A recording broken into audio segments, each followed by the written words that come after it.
ബഹുമാനപ്പെട്ട ഉസ്താദുമാർ, വേദിയിലിരിക്കുന്ന വിശിഷ്ട വ്യക്തികൾ, എൻ്റെ ശബ്ദം ശ്രവിക്കുന്ന വിദ്യാർത്ഥി സുഹൃത്തുക്കളെ, നമ്മുടെ രാജ്യം സ്വാതന്ത്ര്യത്തിൻ്റെ 77 പിന്നിടുകയാണ്. 78ാം സ്വാതന്ത്ര്യം നമ്മൾ ആഘോഷിക്കുന്ന വേളയിൽ സ്വാതന്ത്ര്യം ആലോചനകളുടേത് കൂടിയാണെന്ന് നാം മനസ്സിലാക്കേണ്ടതുണ്ട്. ജനാധിപത്യം, നീതി, മതേതരത്വം, സ്നേഹം, സാഹോദര്യം തുടങ്ങിയ നിരവധി മൂല്യങ്ങളുമായി നാം രക്തത്തിനും മാംസത്തിനും പകരം കൊണ്ട സ്വാതന്ത്ര്യം നമുക്ക് ജീവാമൃതമാണ്. എത്ര അഭിമാനത്തോടു കൂടിയായിരുന്നു നമ്മുടെ കലാലയ ജീവിതത്തിൽ നമ്മൾ ആ പാട്ട് പാടിയിരുന്നതോ, ഇന്ത്യ എൻ്റെ രാജ്യം, എൻ്റെ സ്വന്തം രാജ്യം, ഇന്ത്യ എൻ്റെ ജീവനേക്കാൾ ജീവനായ രാജ്യമെന്ന് എത്ര അന്തസ്സോട് കൂട്ടിയായിരുന്നു നമ്മൾ ഉയർത്തിപ്പാട്ടിയിരുന്നതോ. ഭാരതം എന്ന പേര് കേട്ടാൽ അഭിമാനപൂരിതമാകമാന്തരംഗം, കേരളം എന്ന് കേട്ടാലോ തിളക്കണം ചോരഞരമ്പുകളിൽ. വെള്ളത്തോളിന്റെ പ്രധാന വരികളിൽ അദ്ദേഹം ഇങ്ങനെ പരാമർശിക്കുന്നുണ്ടല്ലോ, ഈ അഭിമാനബോധത്തോടെ നമ്മൾ ഉയർത്തിപ്പാടിയ വരികൾ 78ാമത് സ്വാതന്ത്ര്യത്തിന്റെ ഏറ്റവും മനോഹരമായ സന്ദർഭത്തിൽ അത്ര അഭിമാനത്തോടെ രാജ്യത്തിന്റെ വിവിധങ്ങളായ ഭാഗങ്ങളിൽ നിന്നും ഉയർന്നു കേൾക്കാത്ത വിധത്തിലുള്ള കഥകളും ചിത്രങ്ങളും നമ്മൾ അനുഭവിച്ചു കൊണ്ടിരിക്കുകയാണല്ലോ. രാജ്യത്തെ ദളിതുകളും രാജ്യത്തെ ന്യൂനപക്ഷങ്ങളും മർദ്ദിതരും ഉൾപ്പെടെ പാർശ്വവൽക്കരിക്കപ്പെടുന്ന ഒരു ജനവിഭാഗത്തിന്റെ സന്ദേശം ഈ 78ാമത് സ്വാതന്ത്ര്യത്തിൽ നമ്മൾ ആലോചിക്കേണ്ടതാണ്. നമുക്ക് അവരോട് ഐക്യപ്പെടാനുള്ളതാണ്. സ്വാതന്ത്ര്യം എന്ന് പറയുന്നത് ആണ്ടിൽ ഒരിക്കൽ ഒരു ആഗസ്റ്റ് 15 അരുമയായി നുണയുന്ന മധുരമോ ഭാരതം എന്ന് കവി ചോദിക്കുന്നത് പോലെ സ്വാതന്ത്ര്യം ജാഗ്രതയാണ്, തിരിച്ചറിവാണ്, അവധിയില്ലാത്ത പോരാട്ടമാണ്.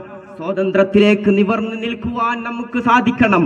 ചോരയുടെ ചുവപ്പും കണ്ണീരിന്റെ ഉപ്പും വിയർപ്പിന്റെ അംശവും കലർന്ന നിരവധി ജാജ്വലമായ പോരാട്ടങ്ങളുടെ കഥ പറയാനുണ്ടോ ഇന്ത്യൻ സ്വാതന്ത്ര്യത്തിനെന്ന് നാം തിരിച്ചറിയണം. ഈ രാജ്യം വൈദേശികാധിപത്യത്തിന്റെ പിടിയിൽ അമർന്നുകൊണ്ടിരിക്കുന്ന ഘട്ടത്തിൽ സാമൂതിരിയുടെ സാമ്രാജ്യത്തിന് കാവലിരുന്നവരാരാണ്?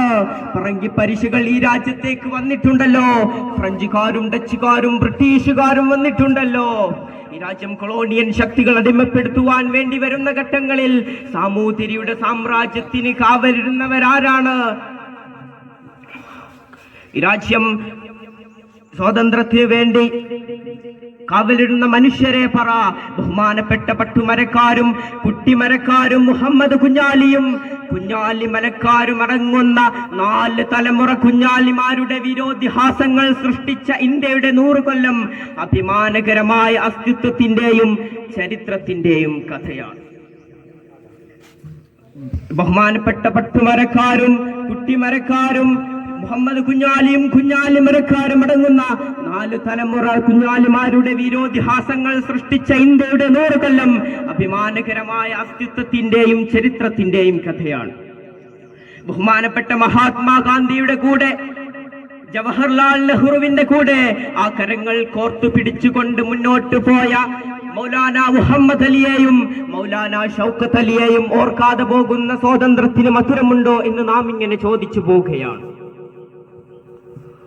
ഭഗത് സിംഗിന്റെയും ആദാബിന്റെയും ബിപിൻ ദാസിന്റെയും ചോര വീണ മണ്ണിൽ നിന്ന് അഭിമാനത്തിന്റെ കഥ പറയുമ്പോൾ നമ്മുടെ മലബാറിന് പറയാനുള്ള കഥ എന്താണ്? പട്ടാളത്തിന്റെ സകല നിരകളും നമ്മുടെ രാജ്യത്ത് നിന്നിരുന്നു എന്ന് നാം മനസ്സിലാക്കണം. റാഡ്ക്ലിഫ് ഉണ്ട്, മേജർ ഹോപ്പ് ഉണ്ട്, ഹാനൽ ഹംഫ്രി ഹിച്ച്കോക്ക്, ഇന്ത്യ കണ്ട പ്രഗത്ഭരായ ബ്രിട്ടീഷ് പട്ടാളത്തിന്റെ സകല നിരകളും നമ്മുടെ മലബാറിൽ തമ്പടിച്ചിരുന്നു എന്ന് നാം മനസ്സിലാക്കണം. എന്നിട്ടാണ് ഇന്ന് സ്വാതന്ത്ര്യത്തിന്റെ 78ാം വാർഷികം നമ്മൾ ആഘോഷിക്കുന്ന ഘട്ടത്തിൽ രാജ്യത്തിന്റെ സമുദായത്തിന്റെ ദേശക്കൂറ് പരിശോധിക്കുവാനുള്ള ശ്രമങ്ങൾ നടന്നുകൊണ്ടിരിക്കുകയാണെന്ന് നാം മനസ്സിലാക്കുന്നത്. രാജ്യത്തെ ചരിത്രത്തെ അട്ടിമറിച്ചാൽ, രാജ്യത്തെ പൈതൃകത്തെ അട്ടിമറിച്ചാൽ, നമ്മുടെ ഒരുമയുടെ കീടങ്ങളെ മുഴുവൻ വികൃതമാക്കിയാൽ സാംസ്കാരികമായി വിഘ്നമായ ഒരു ഭൂപടം വികസിപ്പിച്ചെടുക്കുവാൻ സാധിക്കുമെന്ന് സംഘപരിവാർ തിരിച്ചറിയുന്നുവെങ്കിൽ ഈ ചരിത്രം അവർക്കുള്ള മറുപടിയാണ്. ബഹുമാനപ്പെട്ട പോപ്സ്പിയും അദ്ദേഹം നിരീക്ഷിക്കുന്നുണ്ട്, നിങ്ങൾക്കൊരു രാജ്യത്തെ തകർക്കണമെങ്കിൽ നിങ്ങൾ ആദ്യം ചെയ്യേണ്ടത് ആ രാജ്യത്തിന്റെ സൈനികരെ ദുർബലപ്പെടുത്തുകയല്ല, നിങ്ങൾ ആ രാജ്യത്തിന്റെ പ്രതിരോധ നിരയുടെ സംവിധാനങ്ങളെ ദുർബലപ്പെടുത്തുകയല്ല, നിങ്ങൾ ആ രാജ്യത്തിന്റെ വിവിധങ്ങളായ സാമ്പത്തിക വശങ്ങളെ നിങ്ങൾ ഇങ്ങനെ അസ്ഥിരപ്പെടുത്തുകയല്ല ചെയ്യേണ്ടത്. നിങ്ങൾ ആ രാജ്യത്തിന്റെ ചരിത്രത്തിൽ വിഷം കലർത്തണം.